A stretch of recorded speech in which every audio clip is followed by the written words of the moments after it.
El tema de hoy día va a ser incontinencia urinaria de esfuerzo. Ya, es un tema muy bonito, tiene mucho que ver con el tema de la anterior clase. Y bueno, vamos a desarrollarlo.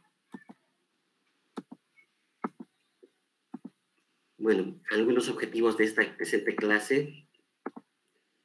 Vamos a tratar de conocer los conceptos tanto para el diagnóstico como para orientarnos a un manejo adecuado de la incontinencia urinaria de esfuerzo. Bien, el tema de hoy tiene una introducción. Vamos a desarrollar lo que es la incontinencia urinaria, sus factores etiológicos, su diagnóstico, fisiología de la micción y, bueno, el manejo. Bueno, empecemos entonces. ¿Qué es la incontinencia? La incontinencia o la incapacidad de retener la orina. Es una afección muy común, una patología muy común, un motivo de consulta muy común en ginecología y también en urología, ¿no? Que puede ir desde pacientes que se sienten completamente asintomáticas, ¿no? Que no lo quieren decir, ¿no? Es muy leve, hasta pacientes que, bueno, les afecta en gran medida y les dificulta realizar sus actividades cotidianas, ¿no? Les afecta la calidad de vida.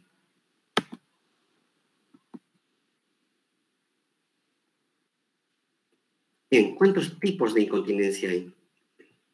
Tenemos la incontinencia de urgencia, la incontinencia de esfuerzo, que es lo que vamos a desarrollar esta clase. Tenemos la incontinencia por rebosamiento y la incontinencia funcional y la mixta, ¿ya? Esos son los tipos de incontinencia que existen. Hay otros autores que describen una que otra más, pero en realidad estas son las básicas. Y como les decía, lo que vamos a desarrollar hoy es la incontinencia de esfuerzo.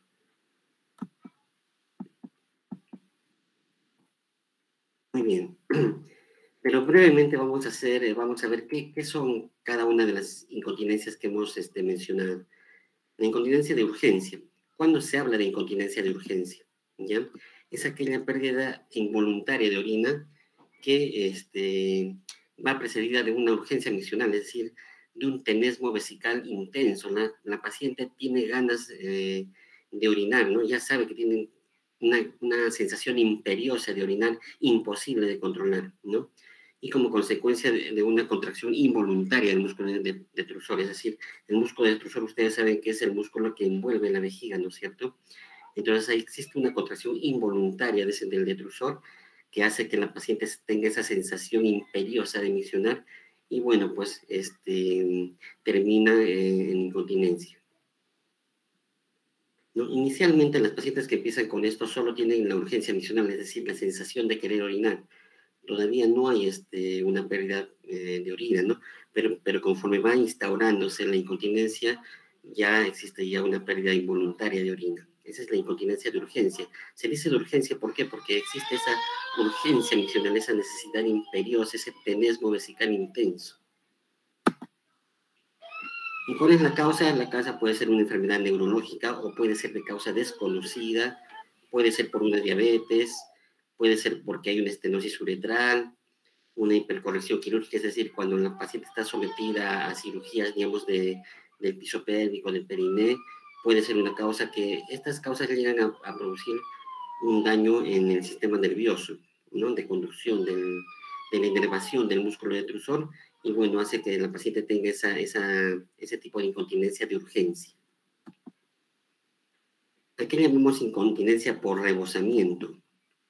Es cuando existe una pérdida involuntaria de orina debido a que la vejiga no se vacía por completo, es decir, se pierde la capacidad de la vejiga cuando el volumen de orina se llena, la vejiga pierde su capacidad de contención, entonces se empieza a ver una pérdida por goteo, gota a gota, como le dicen, ¿no? Un chorro fino sin fuerza, sin que la paciente haga ningún tipo de esfuerzo, ¿no?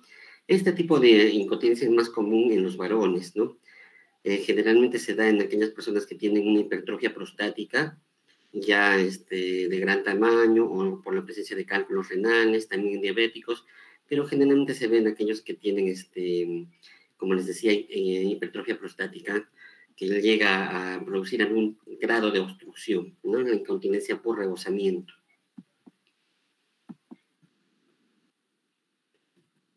Tenemos la incontinencia funcional. ¿A qué le llamamos incontinencia funcional? Cuando en la pérdida de orina existe, cuando existe en la paciente una discapacidad, ya sea física o mental, que le impide llegar al baño a tiempo, ¿no? Es decir, puede ser que la paciente no pueda hablar, no pueda pedir ayuda, o tenga algún otro problema, por ejemplo, una persona con artritis avanzada que no pueda caminar, una persona que tenga un Alzheimer, ¿no es cierto?, que está en otro mundo, ¿no? Es decir, esos problemas, tanto mentales como físicos, pueden llegar a producir o desencadenar una incontinencia funcional. Y la incontinencia mixta generalmente es una combinación de dos tipos de incontinencia. Generalmente es una combinación de la incontinencia de esfuerzo que vamos a desarrollar más una incontinencia de urgencia. Ambas generalmente componen lo que viene a ser la incontinencia mixta.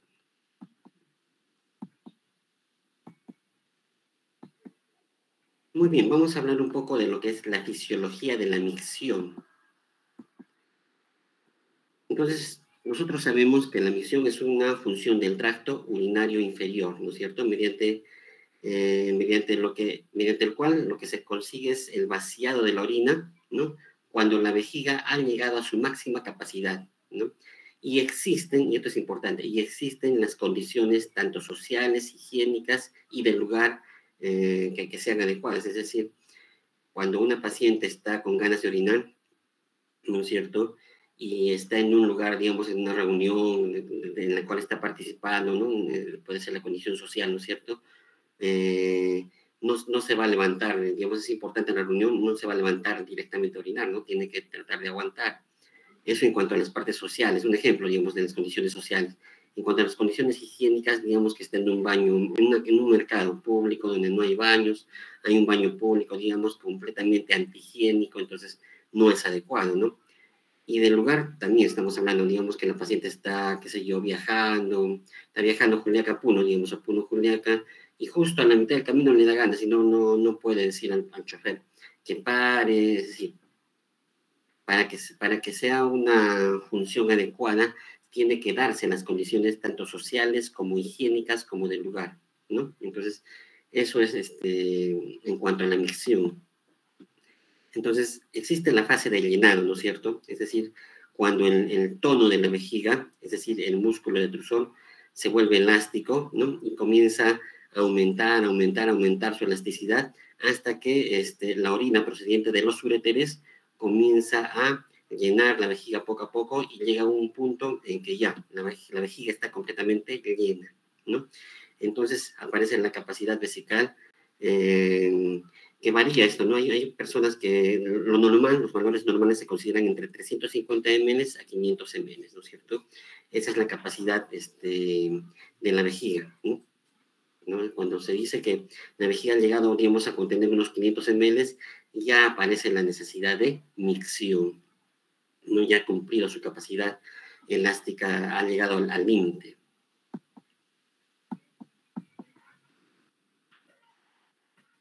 Bien, seguimos. Entonces, cuando la vejiga alcanzó su capacidad, ¿no es cierto?, su capacidad máxima, recién ahí inicia la fase de vaciado, ¿no? ¿Y de qué depende la fase del vaciado? Principalmente depende del esfínter de la uretra, ¿ya?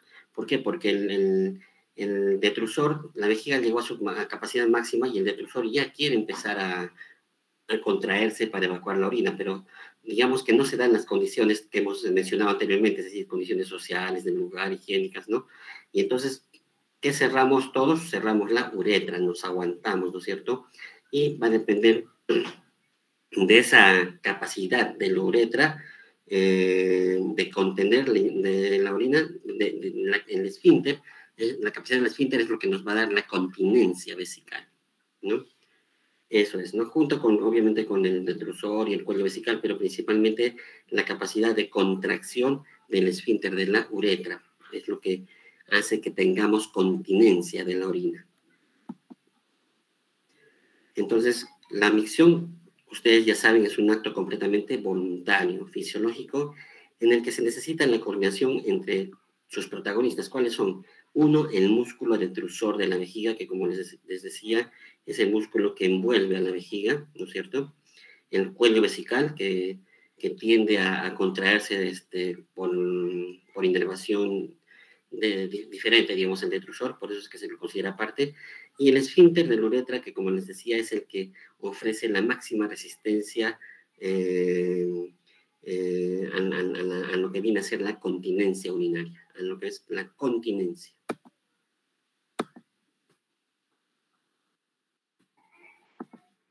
Muy bien, seguimos con lo que es la fisiología de la micción. Entonces, les repito nuevamente la fase de llenado, que viene a ser la acumulación en el interior de la vejiga, con una mínima elevación de la presión intravesical, ¿no es cierto?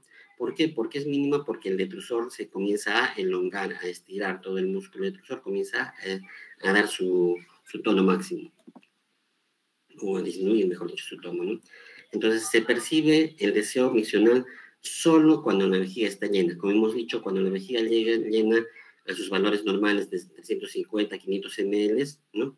Ya está llena, entonces ahí percibimos el deseo de orinar. Y como les decía, la continencia urinaria está asegurada por el esfínter del uretra, ¿no? Que mantiene una presión superior al músculo detrusor de la vejiga. Por eso es que es tan importante el músculo del esfínter de la uretra. Muy bien, entonces, en la fase de vaciado, ¿no? Ya cuando la vejiga está al tope, ¿no es cierto? Ya estaríamos con sus 500 cc, entonces existe una orden miccional, ¿no es cierto? Que hace que el detrusor comience a querer contraerse. Esta orden viene de la corteza del cerebral. ¿Por qué? Porque cuando la vejiga está llena, ya el cerebro comienza a mandar un estímulo, como dice acá, autoriza, para que el músculo de la uretra, el esfínter, se relaje y el detrusor de la vejiga se contraiga. Y empieza la fase de vaciado, ¿no? Entonces aquí dice, ¿no? Desciende la presión del esfínter de la uretra y aumenta el del detrusor, provocando la micción. Muy bien, entonces con esta breve introducción empezamos con lo que viene a ser la incontinencia urinaria de esfuerzo. ¿Qué es la incontinencia urinaria de esfuerzo? Es la pérdida involuntaria de orina, pero que está asociada a algún tipo de esfuerzo que va a provocar un aumento de la presión abdominal, ¿no? Como por ejemplo algún problema respiratorio crónico, el toser, el estornudar, ya sea una rinitis alérgica, una sinusitis crónica, asma, o el reír, ¿no es cierto? O personas obesas, en fin, o levantar algún peso, como vamos a ver más adelante. Entonces, eso es lo que produce un aumento de la presión intraabdominal y por lo tanto, eso significa que es un esfuerzo que hace que existe una pérdida involuntaria de la orina. Es la incontinencia urinaria de esfuerzo. Tiene que haber siempre un esfuerzo. Entonces, se produce cuando la presión intravesical supera la presión uretral, ¿no? En este caso, el esfínter de la uretra es superado por la presión que existe en la vejiga, ¿no? Y se produce esta pérdida de orina, ¿no? Entonces, ya vamos a ver cuáles son los mecanismos por los cuales el esfínter de la uretra pierde o disminuye su capacidad de contracción. Entonces, este tipo de incontinencia puede deberse a uno de los siguientes mecanismos o una combinación de cualquiera de ellos, ¿ya? Entonces, principalmente se debe a una debilidad del piso pélvico, ¿no? Que hemos visto en la clase anterior. Cuando existe una debilidad del piso pélvico, lo que condiciona una hipermovilidad uretral, es decir, la uretra, para que tenga una buena contracción, necesita que esté en su lugar correcto, ¿no? ¿Y cómo se mantiene en su lugar correcto? Gracias al tono muscular que existe en el piso pélvico. Pero cuando, por X motivos, como hemos visto en la clase anterior, ¿no? Es decir, como vamos a ver incluso en esta clase, ya sea alguna enfermedad crónica, como hemos visto acá, ¿no es cierto? El respiratorio, la tos, el estornudo, el levantar mucho peso va a depender mucho del trabajo que realiza la paciente, o si es obesa y cuando uno es obesa hay mayor presión a nivel del piso pélvico, mayor presión intraabdominal, en fin, todos esos factores que producen la debilidad del piso pélvico van a condicionar que la uretra no esté en su lugar. ¿Por qué? Porque al haber una debilidad muscular, entonces la uretra comienza a volverse móvil. Y cuando llega el momento de que se tiene que contraer, no es eficiente su contracción, ¿no? No es eficiente, entonces, por lo tanto, va a haber una incontinencia. Ese es, ese es un mecanismo, ¿no? Otro, cuando hay una deficiencia ya por sí sola del mismo esfínter, ¿no? Que ya puede existir por debilidad propia del músculo uretral, no tanto de los músculos del piso pélvico. Y esto va a determinar una insuficiente contracción de las paredes, coaptación de las paredes de la uretra, ¿no es cierto? Y se va a producir la incontinencia. Entonces, la incontinencia urinaria de esfuerzo es una de las incontinencias más frecuentes en las mujeres, ¿no es cierto? Y generalmente, ¿no? Generalmente se asocia a un prolapso genital, a una distrofia genital, como hemos visto en la clase anterior. Muy bien, seguimos entonces. Entonces, la incontinencia urinaria de esfuerzo, como hemos visto, al ser de esfuerzo, no se asocia a un deseo miccional, ¿no? Ni a una sensación de pérdida de orina, es decir, no se asocia ni a las ganas de orinar, ni tampoco se asocia a esa sensación de urgencia que hemos visto en la insuficiencia urinaria de urgencia, ¿no? A esa sensación de tenesmo vesical, no se asocia a ninguno de los dos, ¿no es cierto? Sino que se asocia al esfuerzo. Entonces, la pérdida de orina puede oscilar entre unas gotitas a un inicio generalmente, incluso hasta un chorro, dependiendo del grado de alteración y de la intensidad del esfuerzo, ¿no? Hay personas que, digamos, en el trabajo no hacen un esfuerzo no tan intenso, ¿no? Entonces puede haber solamente como gotas, ¿no es cierto? Pero hay personas que, especialmente las pacientes comerciantes, que todos los días tienen que sacar y meter mercadería y recibir mercadería, o las mujeres que trabajan, que están en la chacra, ¿no? Levantan bastante peso, sus quintales, qué sé yo, de papa, qué sé yo. Y entonces en esas personas ya la pérdida de orina es mayor, ¿no? Y cuando vienen a la consulta les dicen, no, se me escapa mucha la orina y termino toda mojada, dicen. Entonces, como les vuelvo a repetir, se produce una ausencia de contracción verdadera, es decir, no existe contracción del detrusor en este tipo de incontinencia, ¿no? El detrusor está normal, puede estar relajado, permitiendo la acumulación de orina en la vejiga, ¿no? Sino que está asociado, como les decía, a esfuerzo, por eso se llama de esfuerzo. Bien, seguimos entonces. Entonces, ¿cuáles son los factores etiológicos? Como habíamos mencionado al inicio, puede ser un proceso respiratorio crónico, una tos crónica, una rinitis alérgica, como les decía, puede ser un asma, una sinusitis crónica también, ¿no? La obesidad, como les decía, se produce una sobrecarga del piso pélvico, ¿no es cierto? Entonces, esto se acompaña con hipotonía del suelo pélvico, ¿no? Tanta carga que existe a nivel del perine llega a disminuir el tono de los músculos del piso pélvico. Y también cuando una persona baja rápido de peso, igual, ¿no es cierto? Al producir una baja de peso de forma brusca, también se produce hay una disminución del tono muscular, ¿no? Se tornan débiles los músculos del piso pélvico y demora su capacidad si es que no hace rehabilitación esa persona después de haber perdido bruscamente de peso. Entonces, otro factor es el estreñimiento, y esto es uno de los factores más frecuentes en nuestra población, ¿ya? Tiene más que ver con la mecánica evacuatoria, dice, ¿no? ¿Por qué? Porque, como les decía en alguna clase, aquí comemos mucha harina. ¿Y qué cosa es harina? Harina es papa, chuño, arroz, fideos, pan, ¿no? Entonces, comemos más harina. No es que no hay que comer eso, eso es lo que hay en nuestra tierra, comemos, ¿no? Pero la gente se olvida de comer junto con todo esto frutas, fibras, ¿no es cierto? Verduras, frutas, y principalmente no tienen la costumbre de tomar líquidos, ¿no? Solo se conforman con el tecito de la mañana, tecito de la tarde, a veces les tocó tomar una sopita al mediodía y nada más, y entonces se produce un estreñimiento. Y hay productos que producen estreñimiento, por ejemplo, el queso de paria, ¿no? Que el queso de paria de sangre ya viene, supongo que por su componente tienden a producir estreñimiento, entonces nos gusta comer eso, y bueno, toda la vida andamos estreñidos, ¿no es cierto? Entonces hace que la persona cuando va al baño puja, y al pujar, ustedes saben que ya hemos hablado de esto en la clase anterior, se puede producir una distopia genital y acompañado de una incontinencia urinaria de esfuerzo, ¿no? ¿Por qué? Porque al pujar está haciendo una maniobra de Valsalva, ¿no? Está aumentando la presión intraabdominal y bueno, está sobrecargando el piso pélvico. Seguimos, ¿no? Otro factor etiológico viene a ser el antecedente de la histerectomía previa.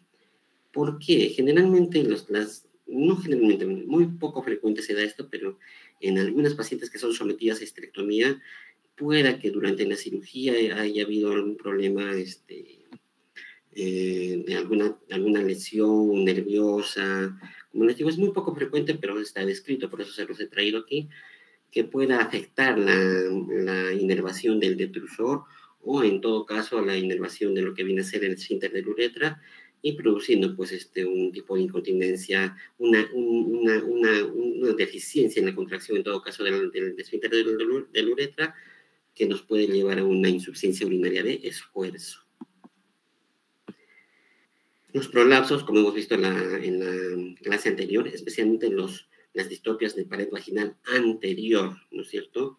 Que son los que llevan generalmente una distopia genital con ya sea una uretrocele, ¿no? O si no con un cistocele, como hemos visto en la clase anterior, que que generalmente son muy comunes que se acompañan de lo que viene a ser incontinencia urinaria de esfuerzo.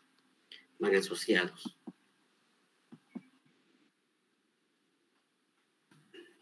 Muy bien, seguimos entonces. Otros factores etiológicos vienen a ser las lesiones adquiridas, ya sea del cuello vesical o de la uretra, propiamente dicha. Esto ya más bien secundaria a procedimientos iatrogénicos, ¿no? Ya sea cirugías del piso pélvico o de vagina, ¿no? Digamos, hay cirugías que se pueden hacer en lugares que no prestan las condiciones adecuadas y bueno, terminan haciéndoles una colporrafia anterior, una reparación de desgarros de tercer, cuarto grado, o una serie de procedimientos quirúrgicos que lleguen a ser diatrógenos, es decir, con afectación de la inervación del esfínter de la uretra y produciendo una incapacidad o una insuficiencia en cuanto a su contracción. El embarazo y la paridad también es un factor etiológico muy, muy frecuente o muy importante. El embarazo, ¿por qué?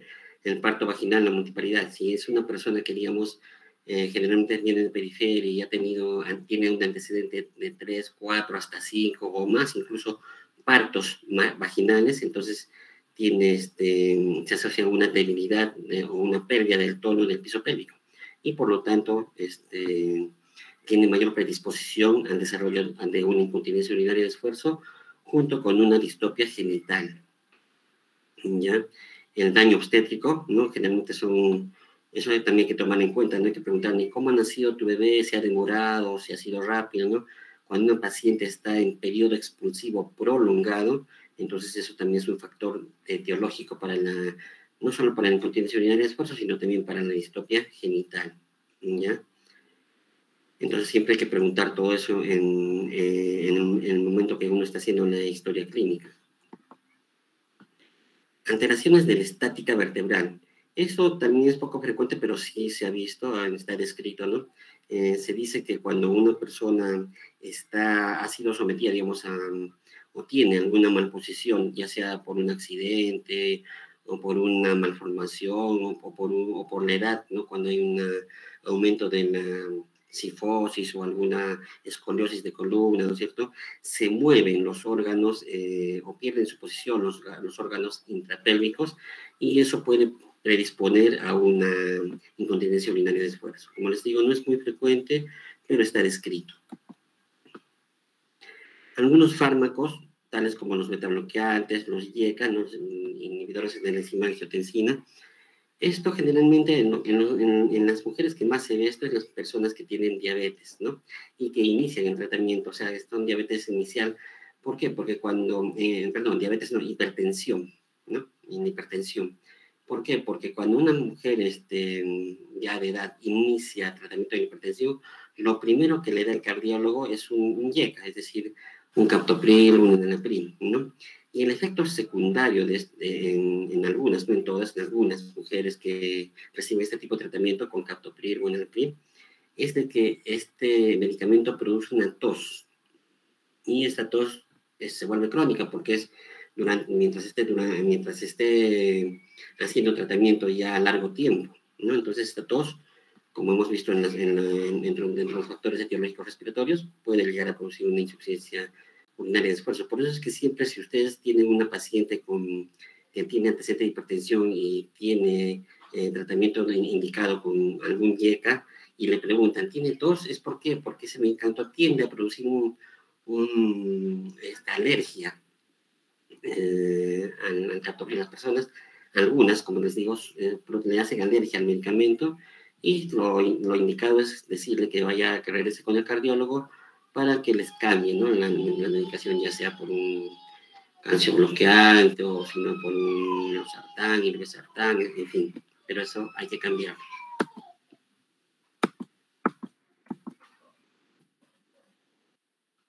Muy bien, seguimos entonces. La menopausia, ¿no? Existe hay autores que dicen que no está claro, ¿no? La función de la menopausia en lo que viene a ser la incontinencia, pero yo les diré que por experiencia sí, sí, yo estoy de acuerdo con el que sí tiene que ver la menopausia, ¿no? Es decir, ya mujeres posmenopáusicas, la deficiencia de estrógeno generalmente produce una disminución del tono muscular del piso pélvico, ¿no? La falta de estrógenos, y por lo tanto condiciona a la instauración de una incontinencia urinaria de esfuerzo, ¿no? Es por eso que, como les digo, en mi experiencia, cuando una paciente viene con incontinencia urinaria de esfuerzo postmenopáusica, se le administra tópicos locales, hormonas locales, hormonas tópicas, ¿no? Y hay una mejoría considerable en este tipo de pacientes. Entonces, como les decía, algunas consideran que la deficiencia hormonal sí es importante, como les digo yo, sí considero que es muy importante, porque, como les digo, por experiencia, ¿no? Entonces, sí veo que cuando se les administra nuevamente hormonas tópicas, hay bastante mejoría.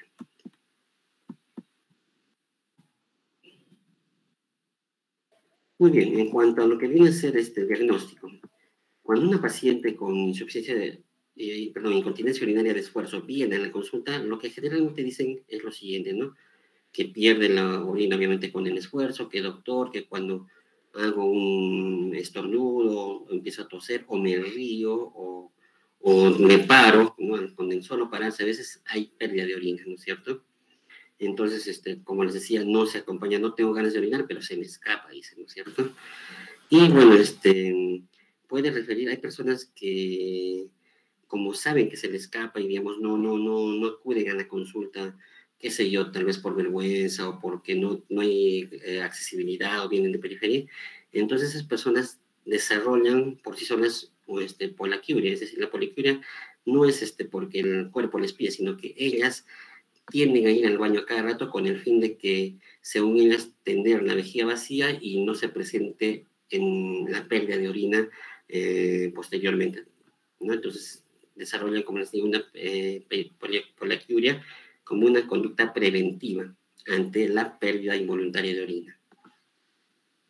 Hay que preguntar, como les decía, por los antecedentes obstétricos, ¿no? Como les había mencionado, si la persona, cuántos hijos ha tenido, si le han hecho alguna episiotomía, Como les decía, entonces es importante, ¿no? Si su trabajo, si su periodo expulsivo ha sido prolongado, ¿no? Son factores que predisponen a una incontinencia urinaria de esfuerzo, ¿no?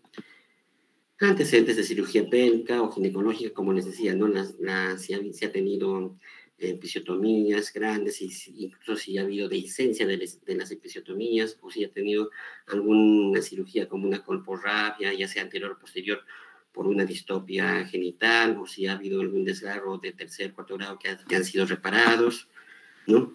La menopausia siempre es importante, como lo que acabamos de hablar, justamente porque si está posmenopáusico, entonces sería bueno, habría que pensar, mejor dicho, en que hay una disminución del tono muscular del piso pélvico y sería bueno estar pensando ya de un inicio administrarle estrógenos. Los fármacos que consumen, como les había dicho ya, generalmente en personas, en mujeres hipertensas que consumen IECAS, ¿no? Como el captopril, el enalapril. Y esto es importante, el trabajo habitual. Esto es muy importante en nuestro medio. ¿Por qué? Porque hay mujeres que te dicen, no, doctor, yo no trabajo, estoy en la casa. Pucha, pero en la casa es peor, porque en la casa la tina, la olla, el balde, el nieto, en fin, hacen más chamba que si estuvieran trabajando, ¿no es cierto? Eso es uno. Y segundo, si está trabajando, hay que preguntarle, ¿no? ¿A qué se dedican? ¿No? Hay personas que la mayoría, por ejemplo, aquí en Juliaca son comerciantes. Y como les decía, doctor, me dicen, no puedo hacer reposo, porque ¿de qué voy a vivir? Primero es mi negocio, dicen, no tengo que sacarme, meter, ir a comprar mercadería todos los días, en fin, vendo ropa, vendo comida, vendo fruta, o tengo tienda de abarrotes. Como les decía, hay gente que no trabaja, pero está en la chacra y hacen full esfuerzo. Entonces, eso es importante porque ahí nomás está el diagnóstico ya, ¿no? O ahí están identificando el factor etiológico. Entonces, eso es importante en la anamnesis. Muy bien, en cuanto al examen físico, siempre se le debe decir al paciente que esté con vejiga llena, ¿no? Es decir, hacerle tomar agua unas horas antes del examen físico, ¿no es cierto? Se la pone en la paciente en decúbito dorsal en posición de litotomía o posición ginecológica, como ustedes ya conocen, ¿no? Y no solamente se hace una exploración de si hay o no hay pérdida de orina, sino también si hay o no hay una distopia genital, que generalmente, como les digo, pueden ir asociados, van asociados tanto la distopia genital del prolapso de pared anterior, para el prolapso de pared vaginal anterior, generalmente va asociado con lo que es la incontinencia urinaria de esfuerzo. Entonces, como les decía, ¿cómo se pone de manifiesto la pérdida de orina, ¿no es cierto? Por la uretra, ¿no? Una vez que la paciente está con vejiga llena en litotomía, se le pide que haga esfuerzo, ¿no? Que puje, ¿no? Que es Valsalva, sino que se ponga a toser y se ve, ¿no? Entonces, si digamos, pese a que la paciente dice, sí, doctor, se me escapa, pero al momento de hacer en la exploración física no existe, no hay nada, no se ve que hay salida, no hay pérdida de orina, entonces se repite ya, pero con la paciente en bipedestación. Y si no hay impresión, se le vuelve a repetir ya otra vez en litotomía. ¿Por qué? Porque a veces el miedo, ¿no? La falta de confianza que si yo hace que la paciente pues haga una supercontracción en ese momento, entonces no se evidencia, ¿no es cierto? Entonces por eso hay que tratarla con mucha amabilidad, darle la confianza necesaria y el tiempo adecuado, hacer que la paciente se encuentre cómoda, ¿no? Segura, y bueno, pueda hacer el empujo como en su casa, ¿no es cierto? Y evidenciar así la pérdida de orina. Entonces, si es que preguntarle, ¿no es cierto? De acuerdo a los paños, porque la mayoría de mujeres que sufren de incontinencia, obviamente para que no haya rebosamiento hasta la ropa, ¿no? Calzón, pantalón, siempre usan pañitos, ¿no? Entonces, la clasificación de acuerdo a los paños es la siguiente, ¿no? Se dice que es una incontinencia leve si moja unos 2 a 3 paños por día, ¿no? Si la pérdida aquí por vez y en cantidad total es escasa, ¿no es cierto? Entonces puede ocurrir de pie o con algún esfuerzo importante o con una tos, con los factores que hemos mencionado, ¿no es cierto? Entonces leve cuando solo moja 2 a 3 paños por día. Se dice que es moderada cuando moja de 5 a 6 paños por día. Ya aquí la pérdida de orina es mayor, ¿no es cierto? Y aquí ocurre con menos esfuerzos. A veces solamente cuando está sentada y, bueno, tiende a pararse y se le escapó, ¿no es cierto? No hay mucho esfuerzo. Obviamente aquí está también la tos, el estornudo, pero son esfuerzos mínimos, como quien dice, para la moderada. Y se dice que es grave o severa cuando moja más de 10 paños por día, ¿no? Aquí ya la pérdida incluso es al momento de caminar, no es mínimos esfuerzos también y incluso cuando la vejiga no está con su capacidad completa, es decir, no está con sus 500 ml, sino digamos que está a capacidad media o menos, pero igual se está perdiendo ya la orina con un simple esfuerzo. Muy bien. Entonces, como les decía en el diapositivo anterior, la principal técnica para ver si hay pérdida de incontinencia es la prueba de esfuerzo, como les decía, se realiza con vejiga llena, ¿no? Y se le pide a la paciente que puje o que tosa, y bueno, como les decía, se repite bipedestación y se visualiza, ¿no? La pérdida de orina por la uretra, ¿no es cierto? Esa es la prueba que todos hacemos, no solamente ginecólogos, sino también los urólogos, y es lo que se hace siempre en consulta, ¿ya? Existen otras pruebas para determinar si hay o no hay incontinencia, mejor dicho, para ver si hay hipermovilidad de la uretra. Como les decía, la uretra tiene que, para que sea eficiente, para que tenga una buena contracción, una buena coaptación de las paredes de la uretra, tiene que estar en su lugar. ¿Y cómo está en su lugar? Gracias a los músculos que la rodean, ¿no? A la tonificación de los músculos que la rodean. Entonces, cuando hay hipermovilidad, cuando la uretra se mueve, en los esfínteres se mueve, entonces no deja que exista una buena contracción. Y para demostrar esto existe una serie de pruebas que, si bien están descritas, les digo que generalmente no se realizan, ¿no? Nada más, la que sí he visto que se realiza, la más común es esta de aquí, que se llama la prueba del hisopo, o también prueba Q-tip, se llama Q-tip test, o también se llama la prueba del bastoncillo, como se ve aquí en el esquema, ¿no es cierto? En el dibujo, ¿no? ¿Y esto para qué es? Justamente para verificar si existe o no existe movilidad de la unión uretrovesical o propiamente de la uretra, ¿no? Entonces, ¿qué es lo que se hace? Obviamente se le pone un hisopo lubricado, generalmente con un poco de anestésico lidocaína en gel en la uretra, ¿no es cierto? Se introduce el hisopo, ¿no? Justo hasta que llegue de 3.5 a 4.5 centímetros desde el meato uretral, ¿no? Entonces, antes de introducir el hisopo, se calcula más o menos en centímetros y se mete más o menos es el largo, ¿no? De 3.5 a 4.5 centímetros del meato uretral, ¿no? Y ahí se lo deja, ¿no? Y luego se le solicita a la mujer que haga manzano, ya sea que tosa, ¿no es cierto? O que puje, ¿no es cierto? Y entonces el bastoncillo o el hisopo se debe mover, ¿no? Si el movimiento es menos de 30 grados, quiere decir que no existe hipermovilidad uretral y está completamente bien la uretra, ¿no? Es decir, no existe, ¿no? Pero si es más de 30 grados, entonces sí se considera en ese caso que existe hipermovilidad uretral y por lo tanto incontinencia urinaria, ¿no? Como les digo, no es muy común porque ahora para determinar si hay una incontinencia urinaria de esfuerzos tenemos otros métodos como es la urodinamia, como vamos a ver más adelante. Entonces son pruebas que si bien están descritas, no se utilizan actualmente. Muy bien, entonces, como les decía, esta es la urodinamia.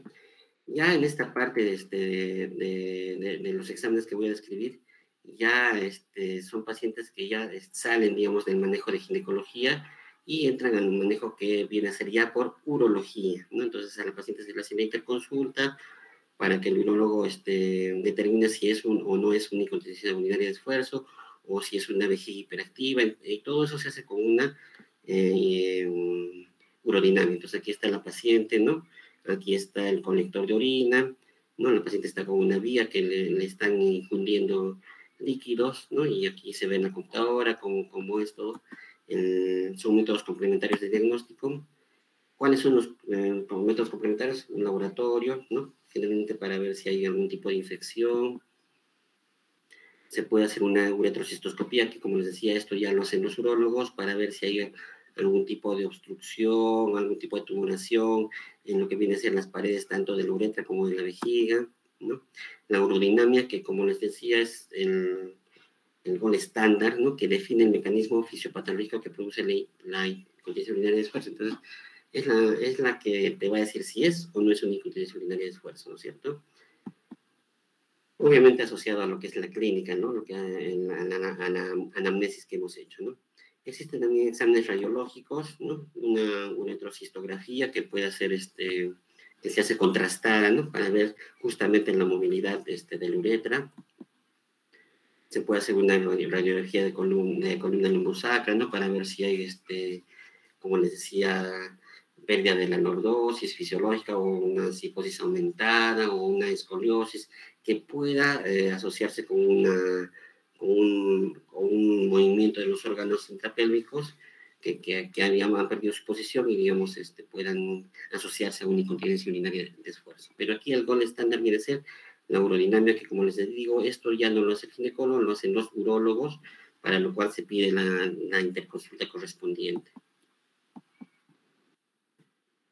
Muy bien. Entonces aquí hay otro esquema donde supuestamente hay una paciente que está con su urodinamia, ¿no? Me están haciendo.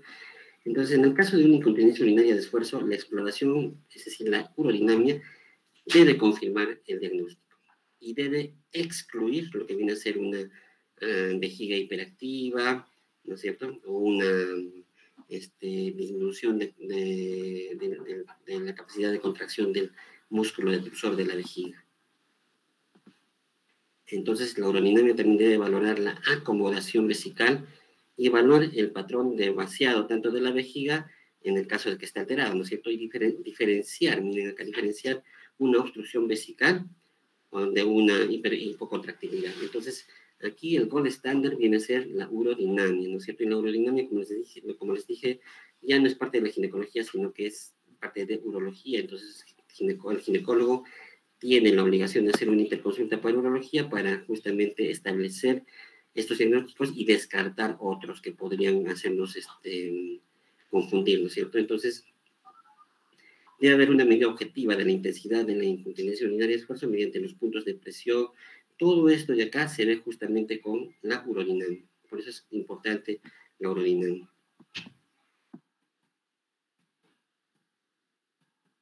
La ecografía es otro método diagnóstico, ¿no? ¿Qué es lo que podemos hacer con la ecografía? Medir, ¿no es cierto?, la distancia, uretra, cuello, cuando la paciente está en reposo y cuando está haciendo esfuerzo. ¿Y para qué? Justamente para ver si hay o no hay hipermovilidad uretral. Pero yo les diré que mejor que esto sigue siendo la urodinamia, ¿ya? Se puede hacer también una resonancia magnética, ¿no?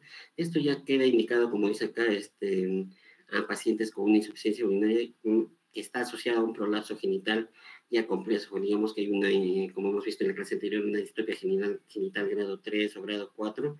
Entonces ahí hay que ver en qué posición ya quedó la uretra, dónde está, o quizás para se le va a intervenir. Entonces ya hay, como todo está afuera, como hemos visto en las diapositivas de la clase anterior, había que ver para programar qué tipo de cirugía vamos a hacer. Se puede pedir una resonancia magnética para ver, ¿no?, cómo está la uretra, si también ha sido prolapsada o si ha sido jalada por los órganos o los tejidos vecinos y todo eso, ¿no?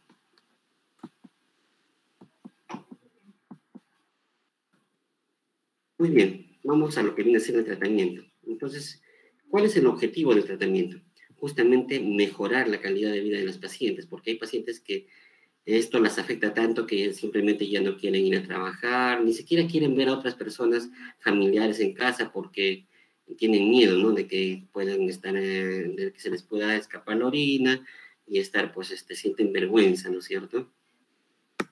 Entonces, frente a eso, a la paciente se le oferta, ¿no?, tipos de tratamiento, hay tratamiento conservador y tratamiento quirúrgico, ¿no?, que vamos a ver más adelante, ¿no es cierto? Como dice acá, hay tratamiento paliativo, que generalmente se les ofrece a las personas mayores. Entonces, vamos a ver tratamiento conservador, ¿no? Vamos a hablar de la rehabilitación del piso pélvico y esto vamos a repetir algunas cosas que hemos hablado en la clase anterior, porque tiene mucho que ver con lo que es incontinencia urinaria de esfuerzo, ¿no es cierto? Así que vamos a ver lo que es rehabilitación del piso pélvico, los ejercicios musculares, que ya hemos hablado de los ejercicios de Kegel en la clase anterior, ¿no es cierto? Y este tipo de tratamiento conservador debe estar, se debe de coordinar, o mejor dicho, individualizar mucho a qué paciente se le va a indicar eso y a qué paciente no, y a qué paciente va directamente a tratamiento quirúrgico, digamos, ¿no es cierto?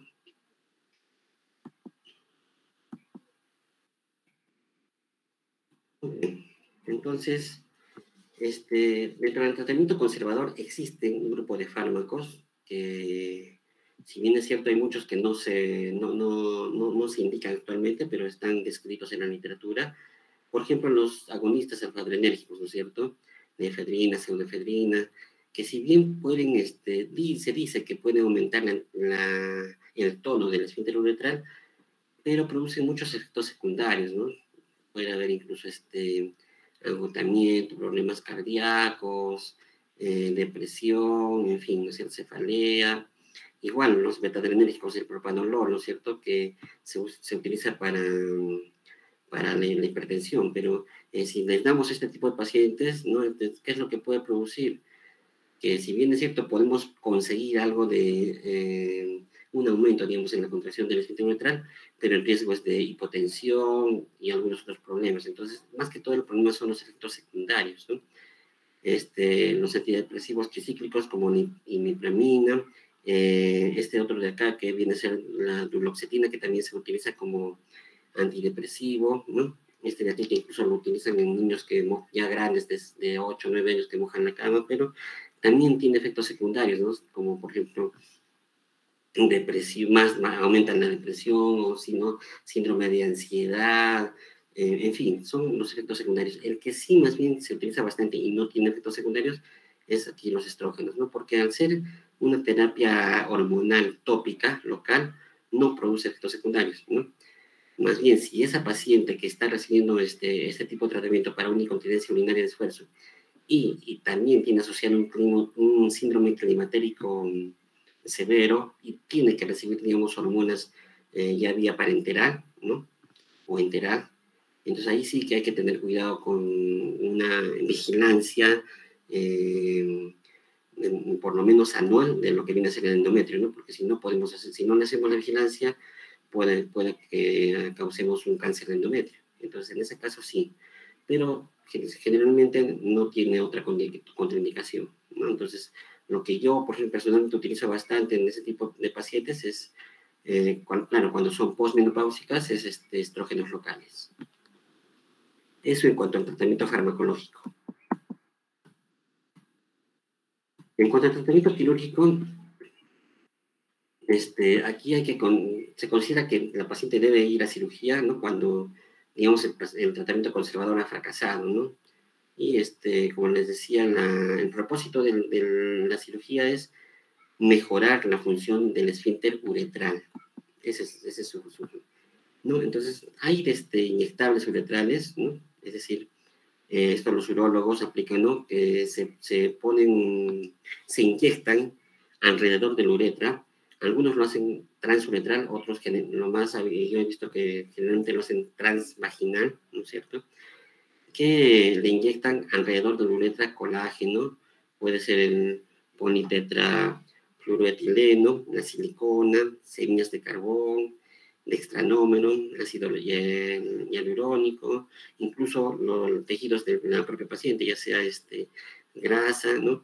¿Y cuál es el fin de todas estas sustancias? ¿Para qué las inyectan? ¿No? ¿Para qué? Esas las inyectan alrededor de la uretra porque si se han dado cuenta en el transcurso del tema, he mencionado varias veces, muchas veces, lo que viene a ser la hipermovilidad uretral, ¿no es cierto? Entonces, estas sustancias, la función que cumplen al ser inyectadas, tratan de hacer que la uretra esté en su lugar correcto, ¿no? Que no haya movilidad uretral y por lo tanto sea más eficiente al momento de contraerse y no se deje vencer por la contracción del detrusor, ¿no? Y en otras palabras, no haya incontinencia. Esa es la función de todas estas sustancias, ¿no? Entonces, como les decía, la vía puede ser transuretral, pero yo he visto que generalmente las inyectan más transvaginal, ¿ya? Obviamente bajo una vista endoscópica, ¿no es cierto? Eso es lo que en la primera parte, en lo que respecta al tratamiento quirúrgico, digamos, ¿no? Una inyección de sustancias alrededor o en forma periuretral. El TOT que hemos visto en la clase pasada, que les vamos a manera de repaso hoy día, ¿no es cierto? Que ya les expliqué la vez pasada, el TOT viene a ser esta malla, ¿no? Que es la cinta transobturadora, ¿no? Aquí, que este es de largo, el ancho, ¿no? Como más o menos 10 milímetros, 1 centímetro más o menos de ancho por 30 centímetros de largo, ¿no? Y estas son las agujas helicoidales, ¿no? Que hemos visto también en la clase pasada, ¿no? Y como les decía, se hace una regla, se pone a nivel del clítoris en forma horizontal y se marca 2 puntos que llegan hasta la línea o al pliegue inguinal, ¿no? Se marca un punto acá, un punto a este otro lado, y a ambos lados, en los puntos marcados, se hace una incisión de 1 centímetro. Posteriormente, se abre la mucosa por debajo del meato uretral, la mucosa vaginal, ¿no es cierto? ¿Por qué? Porque tanto en un extremo de la cinta, de la malla, va a quedar suturada aquí debajo de la piel, en el caso de los pliegues inguinales, y va a quedar suturada aquí debajo de la mucosa vaginal, no va a quedar afuera, por eso es que se tiene que disecar la mucosa vaginal. Entonces, seguimos repasando esto, ya hemos visto en la clase anterior, ¿no es cierto? Entonces, como les decía, se introduce la aguja por los agujeros del pliegue inguinal que habíamos hecho, ¿no? Que vemos que se hace 1 centímetro, y como es helicoidal, la punta, al momento de girar, maniobrar el mango de la aguja helicoidal, la punta va a salir justamente por la parte de la mucosa que se ha disecado, como ven acá. Y la punta de la aguja helicoidal tiene un ojal, donde se mete un extremo de la cinta, de la malla, y posteriormente ya con el ojal, con la cinta, se retira por el mismo camino que tiene que salir por acá, ¿no es cierto? Por el agujero del pliegue inguinal. Y vemos ya cómo salió, ¿no? Ha salido rojito porque se ha ensangrentado desde la mucosa hasta aquí salió, y tiene que quedar así a ambos lados, ¿no es cierto? Entonces se jala un poquito de acá, un poquito de acá, es decir, hay que poner en tensión la cinta transobturadora, y una vez que está, hay buena tensión, un extremo se cose, se sutura aquí al panículo adiposo, digamos, por debajo de la piel de la región inguinal, y el otro extremo se sutura aquí por debajo de la mucosa vaginal, de tal manera que la función de esta malla es causar una fibrosis que le dé tensión, que va a fijar para que no haya protrusión, digamos, de la mucosa genital. Entonces va a solucionar 2 cosas. Uno, lo que viene a ser la distocia genital, y segundo, que va a disminuir, o en todo caso, al 100%, se ha visto también en pacientes al 100%, restaurar lo que viene a ser la continencia, ¿no? Evitar lo que es la incontinencia urinaria. Bien, existen otros tratamientos, como viene a ser la colposuspensión de Burch, ¿no? Que se hace, como les decía, eso ya es puede hacerse vía laparoscópica o vía laparotomía transabdominal, ¿no es cierto? En la que se fija, ¿no es cierto?, la uretra proximal a lo que viene a ser la sínfisis púbica ya por dentro, ¿no es cierto? Y se ha visto que tiene una tasa de éxito del 70 al 90%, ¿no? Eso en cuanto a la parte quirúrgica. Y esto es lo que he traído nuevamente de la clase anterior, que es lo que está de moda y es lo que he visto que tiene más éxito, y es lo que seguramente ustedes van a ver, ¿no? Y nuevamente les repito, esto que viene a ser del ultrasonido de alta frecuencia que hemos visto en la clase anterior, ¿no es cierto? Que justamente tiene la función de tonificar los músculos del piso pélvico, Este otro que también ya hemos desarrollado en la clase anterior, el láser, que tiene la misma función, ¿no?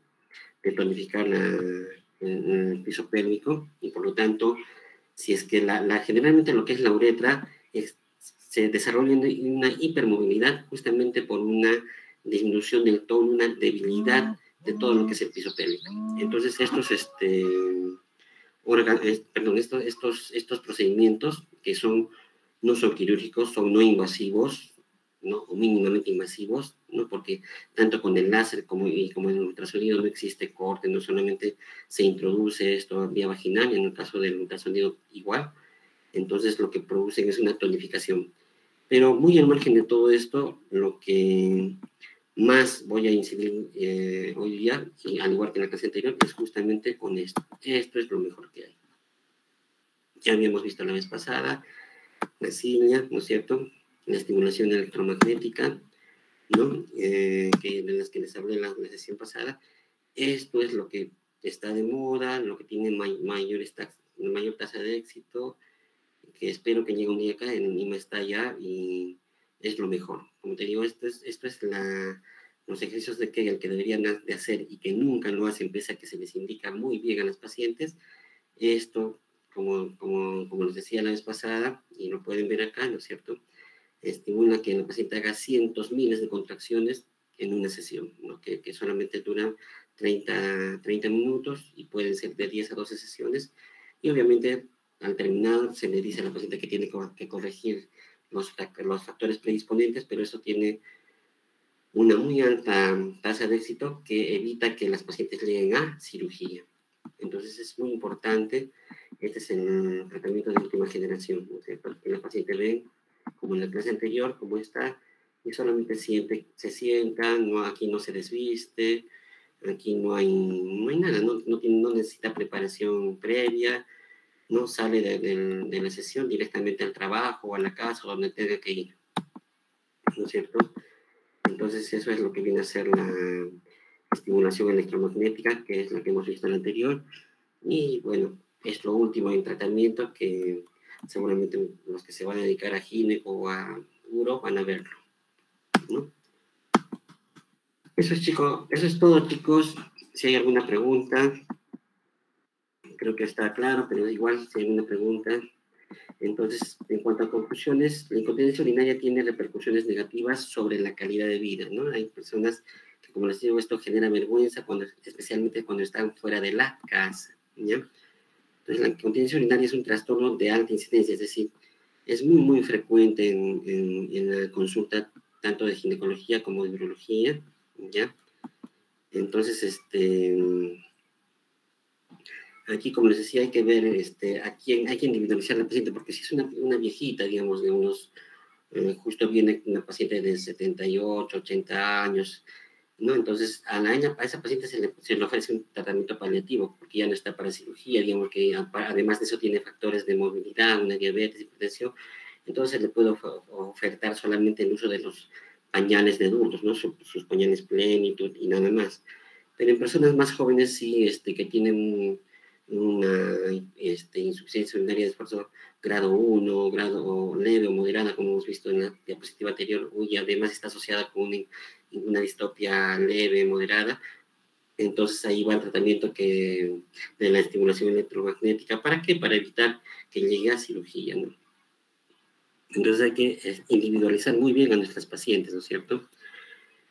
Un escaso apoyo, dice, en la base de la vejiga, es decir, hay que decir al paciente que siempre que tiene que modificar los factores etiológicos, ¿no es cierto? Porque también si va a hacer tratamiento, ya sea conservador o quirúrgico, y no corrige los factores predisponentes, va a terminar en lo mismo. Como dije en la clase anterior, en la recidiva es muy frecuente en aquellos pacientes que no hacen caso, ¿no es cierto?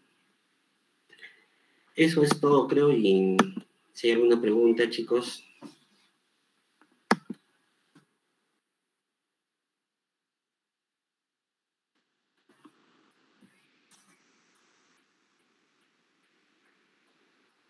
¿Qué pasó? ¿Entonces se durmieron?